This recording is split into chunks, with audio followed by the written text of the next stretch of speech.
1 year ago today, a popular uprising in Bangladesh deposed its long serving prime minister.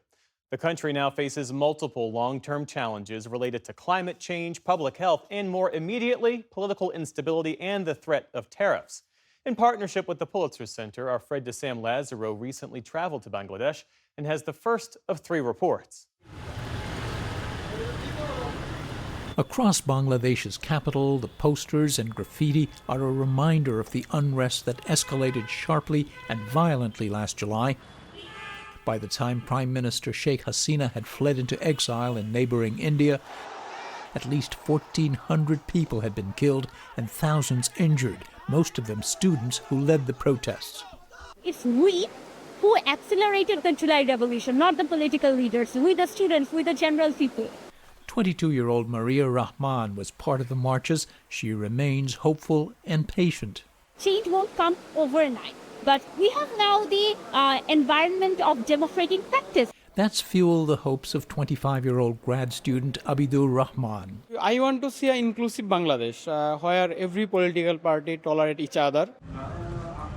He says observant Muslims in this predominantly Islamic country were targeted by Hasina's regime. It was accused of widespread human rights abuses, torture, and forced disappearances against political opponents, journalists, and perceived supporters of the faith-based Jamaat-e-Islami party. I don't trust the police as much as I used to do. 24-year-old grad student Tazeen Sumaya says things in some respects have gotten worse in recent months. As a woman, I would say the security of people on the street has been really bad lately. Frustration echoed away from the university campus as well. We rode across Dhaka's Banani Lake to the informal slum settlement of Korail. Mohammed Rubel is a boatman. What we had in the past a year ago and what we have now is the same. We don't see any difference. Life has not yet improved. The expectation was too high. Professor Ali Riaz, on leave from Illinois State University, heads a so-called consensus commission trying to coax some 30 political parties, united only in their opposition to Hasina, to agree on democratic reforms. The goal was to topple Hasina, he says, with little thought for what then. It was spontaneous. It was led by young people who have no previous experience, even no idea of governance. Governance is especially challenging in this nation of 175 million people, squeezed into a landmass the size of Iowa. Born out of a bloody civil war of independence from Pakistan in 1971, the country has made progress reducing poverty. Homegrown non-government groups have improved lives with microlending to start small rural enterprises and innovative public health programs. There's been less luck with government. Now recognized as the leader of Bangladesh, Founding leader Mujibur Rahman, Sheikh Hasina's father, was assassinated in 1975, ushering in decades of instability and autocracy under Hasina. Following the uprising, military leaders invited Muhammad Yunus, whose work with microlending won him the Nobel Peace Prize, to lead an interim government. There was probably no one else who could command the support of the people of Bangladesh. However, economist Reza Kibria says Yunus has done little to change the systemic problems that have long plagued the country. The level of corruption in the country is perhaps no less than in Hasina's time, which is saying a lot. It's just a new set of people, and not saying that the head of the government is involved in any corruption directly, but he must bear some of the blame for the mismanagement. Is he powerless to control it? Unwilling rather than powerless. He's not a person who is ready for the rough and tumble of running Bangladesh. After initially agreeing to an interview, Yunus declined to participate in this report. Ali Riaz agrees a political culture of kleptocracy has survived the Hasina regime when billions were siphoned out of the country from government coffers. I have to grab things, I have to capture things. This mentality of the political party activists, especially at the grassroots level, This is my moment, this is my opportunity.